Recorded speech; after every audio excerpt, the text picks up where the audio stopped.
Hello everyone, once again a very warm welcome to my every student and my every viewer.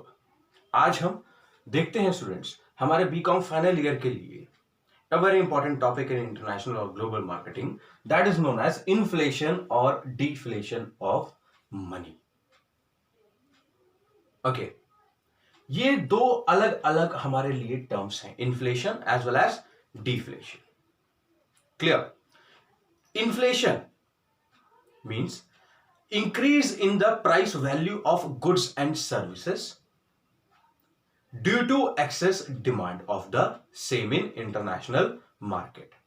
International market में high demand पर increase होती है price value जो हमारे goods और services की है, और इसके पीछे मार्केट में ज्यादा पैसे का बहाव यानी high volume of money supply in market is the root cause. Okay, let's differentiate them. Inflation means increase in price value of goods and services, and deflation means decrease in price value of goods and services. Here it is the increase and here it will decrease. Increase means increase in the price value of goods and services. माल व उसकी जो सेवा वस्तु व उसकी जो सेवाएं हैं उसकी कीमतों में बढ़ोतरी. Deflation means decrease price value of goods and services जब डाउन होने लगते हैं, कीमतें हमारे वस्तु व उसकी सेवाओं की कम होने लगती हैं.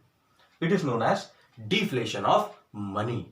स्टूडेंट्स इस चीज का ध्यान रखिएगा, मनी को हम यहां पर डिफरेंशिएट कर रहे हैं इनटू इन्फ्लेशन एंड डिफ्लेशन. इसका जो रूट कॉज है, the root cause for the same is excess demand in market for inflation. Okay, excess demand साहब आपके पास में डिमांड यानी कि जो मांग है आपके प्रोडक्ट व उसकी सर्विसेज की, that when goes to the peak level, एक हाई लेवल तक पहुंच जाए, तो हम एक वर्ड यूज करते हैं एक्सेस. ओके, हर एक कंपनी हर एक एक्सपोर्टर चाहेगा कि हाँ भाई उसके प्रोडक्ट की डिमांड इंक्रीज हो. Automatically when excess demand comes, increase in price value of goods and services also collaterally increase.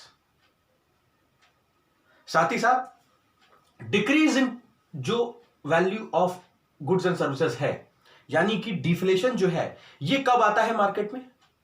When there, आप इसका जस्ट ऑपोजिट करेंगे, एक्सेस डिमांड, और यहां पर आएगा आपका less demand. I have highlighted a point guys, root cause, with a star. You can see excess demand से inflation आता है, लेस डिमांड से डिफ्लेशन. मांग मार्केट में हमारे वस्तु व उसकी सेवाओं की अगर कम हो जाए, when the demand decreases, automatically companies और एक्सपोर्टर्स अपने प्राइस वैल्यू गुड्स की और सर्विसेज की कम करने लगते हैं, तो मार्केट में क्या आ जाता है? डिफ्लेशन. इन्फ्लेशन स्टूडेंट्स हमेशा आएगा, आप देखिए, डेवलप्ड नेशंस में. Clear? This is the first, this is the second. Developed Nations, जितने भी विकसित देश हैं, दुनिया में 3 प्रकार के देश होते हैं, अंडर डेवलप्ड, डेवलपिंग और डेवलप्ड. जो डेवलप्ड नेशंस हैं वहां पर डिमांड हमेशा इंक्रीज आउट होती है. एम्प्लॉयमेंट अच्छा है, लिटरेसी रेट अच्छा है, मेडिकल की सुविधाएं अच्छी हैं, मार्केट में वैरायटी का प्रोडक्ट है, लार्ज अमाउंट ऑफ कंपनीज हैं, कंपटीशन अच्छे लेवल पर है और लोगों की डिमांड भी है. ये चीजें किस देशों में होती हैं? डेवलप्ड नेशंस में. लेकिन जो डिफ्लेशन है वो होता है आपका हमेशा अंडर डेवलप्ड, अविकसित जो देश है वहां पर, और दूसरा आपका आता है डेवलपिंग नेशंस में, जो विकासशील देश हैं वहां पर. क्लियर? साथ ही साथ इसमें एक गवर्नमेंट का रोल भी होता है. क्या?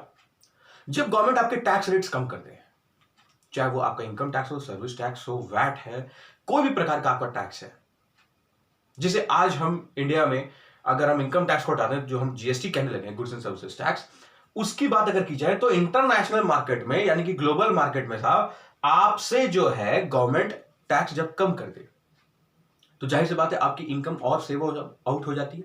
उस इनकम से जरूरी नहीं है कि सिर्फ एक्सपोर्टर और बिजनेस पर्सन, जो एक आम हमारा देश का नागरिक है या आप कह लीजिए कि आम ग्राहक है हमारे लिए, जो कंज्यूमर है हमारे प्रोडक्ट का, उसके पास अमाउंट इंक्रीज हुआ, उसकी सेविंग्स इंक्रीज होगी, जाहिर सी बात है वो उन्हें एक्सपेंसेस में खर्च करेगा, और जब उसके एक्सपेंसेस पर वो खर्च करेगा तो मार्केट में डिमांड इंक्रीज होगी। And the same opposite goes for deflation. Okay, दूसरा साहब आपका जो गवर्नमेंट का रोल है वो होता है जब वॉर टाइम की सिचुएशन आ जाती है तो गवर्नमेंट क्या करती है, डेवलपिंग मोटिव्स के माध्यम से जो पैसा होता है उसे अपने देश की विकास में लगाने के बजाय आर्म्स, एम्यूनेशंस, वेपन्स, इन सब चीजों में उस एक्सपेंसेस को मीट आउट करती है गवर्नमेंट। ओके, तो उससे मार्केट में मनी सप्लाई कम हो जाता है। स्थिति किसकी बनती है, डिफ्लेशन की। ऐसे टाइम पर आज दुनिया में आप देख लीजिए बहुत सारे नेशंस ऐसे हैं जिनके बीच में वॉर है, वहां पर डिफ्लेशन रहेगा। Why? Because they are under developed और डेवलपिंग नेशंस।